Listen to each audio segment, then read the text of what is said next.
Hey everyone, and welcome back to my channel. Today I'm bringing you a vlog of my day at DragonCon. Normally my husband and I are there for the full weekend because it's during Labor Day weekend, for those of you who don't know. And we were worried about how crowded it would be and how safe that would be for COVID and everything. So we went only on Sunday, which was one of the least crowded days.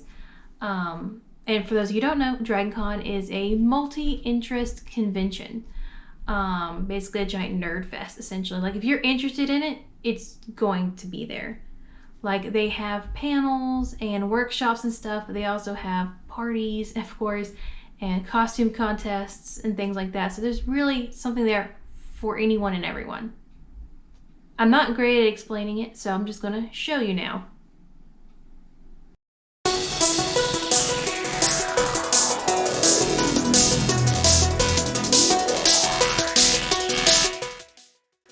So right after getting our badges, we head straight to the Marriott Hotel to our favorite viewing spot to just watch some costumes and everything. It's been really cool to see how people incorporate face masks into their costumes this year.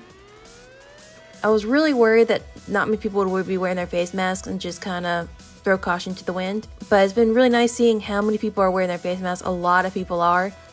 The bigger problem are the people who are like drinking and they just kind of walk around with a drink in their hand and just don't care. DragonCon does have kind of a rep as being one giant party, so it might get a little worse later on the evening when more people are drinking, because right now it's only like 10 or 11 a.m. so not a lot of people are drinking. But like I was saying, this is our favorite viewing spot. We kind of just like to sit here and kind of almost play like I Spy. Oh, do you see the handmaiden cosplay or something? Or just point out ones that just seem really well made, or it's something you don't get to see very often. Those are also fun. Also, every year it seems like there's one kind of costume that like is very, very common, very popular. Last physical DragonCon, the really popular one was Scoops Ahoy from Stranger Things, and before that it was Harley Quinn. And this year my husband and I are betting that it's Loki variants, just because that was actually shot here.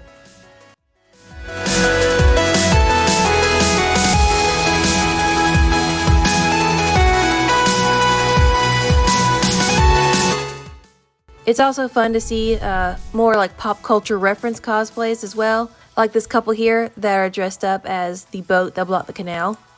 And like I was saying, if this hotel looks familiar, it's because it's the time variance from Loki, and it's also in the Hunger Games and in one of the Spider-Man movies, I think. Another thing we like to do is just walk around the floor as well. As you can see, a lot of people are wearing their face masks. It was really comforting to see a lot of people doing that. We really were worried. We almost didn't come this year just because we were worried about people taking it seriously or not.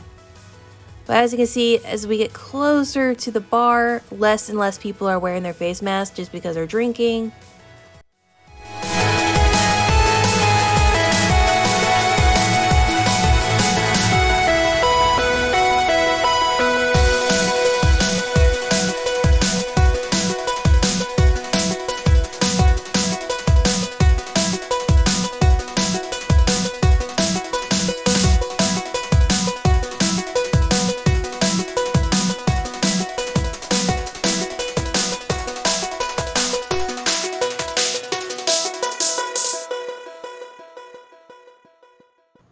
But yeah, there's people like here on the edges, they'll have their costumes and people take photos and stuff of them. So they'll lean up against the wall, or they'll just be here on the tiled part, not the carpet part.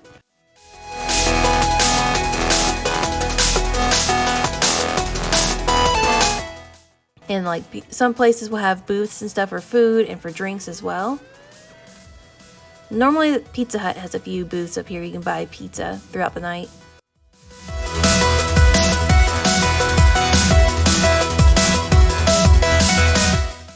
This is also where you can see some of the bigger cosplays as well. They'll stay like up against the wall just because of like they're harder to move in, or they have wings or something big coming off of it, so it's kind of hard to maneuver in a big crowd over here, because normally this is much more crowded. There's hardly anyone here compared to 2019 or the bigger years, just because normally it's like shoulder to shoulder. You're having a fight to get through it, but there's like plenty of space.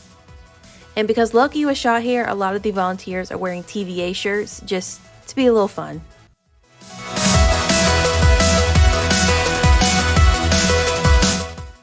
Also, because it's a little less crowded, people can do little things like this where they have a little RV car with a gremlin in it. I think it's called a gremlin. I'm not sure.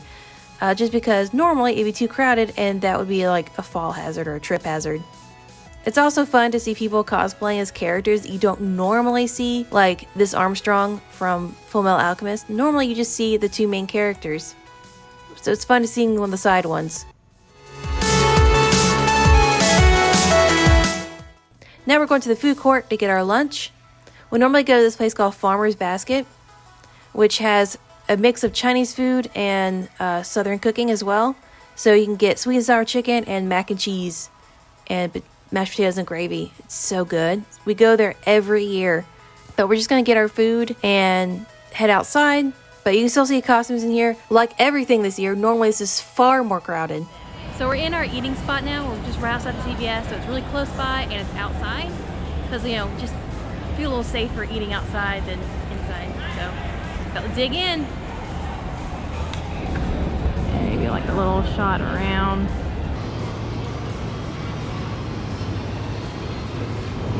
It was fairly windy today, so the audio where I'm talking is just completely unusable because of the wind, so I'm having to do a voiceover. So here's my outfit from the day. I have my Keds, which I have some insoles in, just make them super comfy because I'm walking around all day. Here's my badge, which I'll be talking about a little bit later. Here's some denim shorts where they're just men's jeans that I've cut off. And then here's also my Bakugo shirt, which I've also just cut off. I have it baggy and like long sleeve, though I can roll it up really easily because it's cold inside, though really hot outside. I got some anime earrings from Jujutsu Kaisen. I think I'm pronouncing that right. I have another video coming out soon all about me buying these and some other anime stuff from Etsy, so be on the lookout for that. And another thing I think is important about, you know, being ready for DragonCon is having a smaller bag. That way it doesn't weigh you down, doesn't get bulky, doesn't get in the way, and it can really hurt your back and your shoulders if you're carrying something heavy all day long. So I just like to be sure to have something small.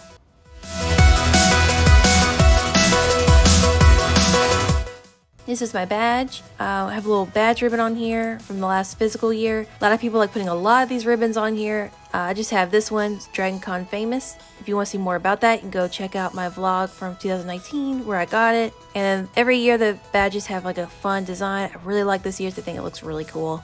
And then I have my Vaccinated Marriott Carpet pin and then my Cult of John pin. DragonCon has a habit of people forming like, not real cults obviously, but like just like a fun running gag for everyone. And this is one from the last physical year. It's very hard to explain.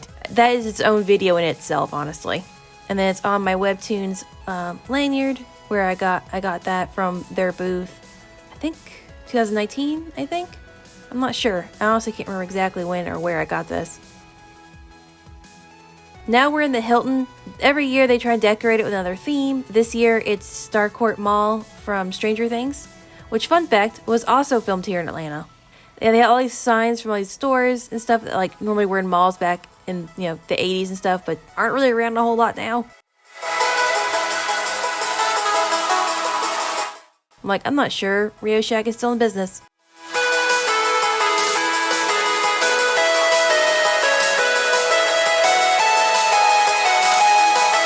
And they had this giant Jumbotron that has all the like social media posts people have been posting about the convention. It's really fun to see your own come up on there.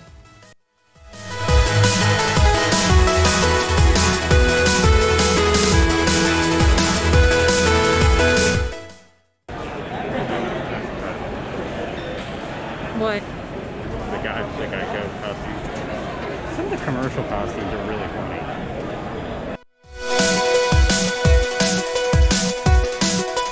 Also in the Hilton, there's some balconies and everything, and this is a room in between the two balconies, and because of how good the lighting is, a lot of cosplayers will come in here for photos.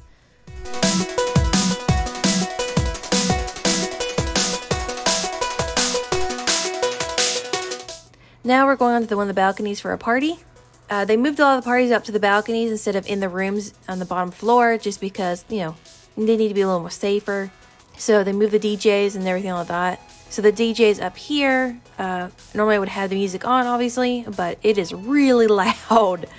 So I have it all on mute. Not to mention, you know, YouTube doesn't love copyrighted music playing in the videos. So everyone's up here dancing, having fun. There's even a little baby. Look, he's so cute. And they have like these little booths and stuff for drinks and some food. So you really don't have to leave. They have, you know, the tables up here too.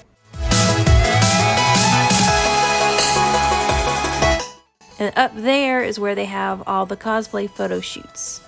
Once again, like everything else, normally this is a much more crowded, but this is a Sunday, and so all the big photo shoots were on Friday and Saturday, I think. This is where they have all the really big photo shoots, like all the Fallout costumes and all of the Marvel costumes and everything. And they'll just cover the stairs in people and take a lot of photos, and it kind of just turns into a big party. It's so much fun. My husband has a costume from Fallout, so we go to the Fallout one every year, and it's always one of the highlights. It's so much fun. Since there's no big photo shoot going on right now, people can take like little fun photos up there and just really enjoy it. And all the photographers stay back here so they can all get photos too.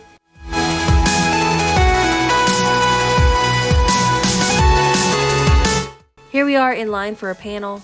The lines weren't as long as normal, but the space inside the rooms were a little more limited just to keep everyone safe. So they really filled out really quickly. This is the only one my husband and I were able to get into because the one we went to before this was already full. This one is for the science of the Fast and the Furious movies, so not super serious. And then we end our night back in the Marriott on the floor. One of the really fun things are when people do like interactive costumes and stuff. Like this one here where he's a Jeopardy board and he'll ask you questions, and when you get them right, you get a prize. What vehicles do the clones use? Any one vehicle. ATT. ATT? We also want a big section of spear bikes or gunships. I think the walker is the ATT. So that was our day at DragonCon.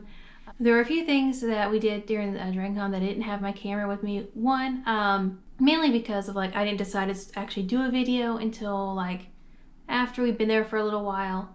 But also like I don't like taking video in like the super crowded places, and the places where it's like you're kind of in other people's way, if that makes any sense. So I didn't take the camera in there with me to the vendor mall. So I thought I'd just show you what I got. The only thing I got at the vendor mall was this right here. This was originally like a set of earrings. There was another one that looks just like this, but I've been looking for like a zipper pull to make this sweater a little more unique. And so I decided on this, the little leaf of Lorien from Lord of the Rings. And it was, like I said, it was originally a pair of earrings, and my husband took it apart and put it on the zipper pull. So that way also if this gets messed up or falls off or breaks or something like that, I have an extra backup just in case, which is nice. So it's just a fun way to spice up this Goodwill sweatshirt I bought. But that's really the only thing that I didn't really bring the camera with me. Everything else was just like waiting in lines for like our badge and stuff like that. So that's the end of my video, and I hope you enjoyed it. And if you did, please like and comment. If you want to see more like it, please hit that subscribe button. Bye!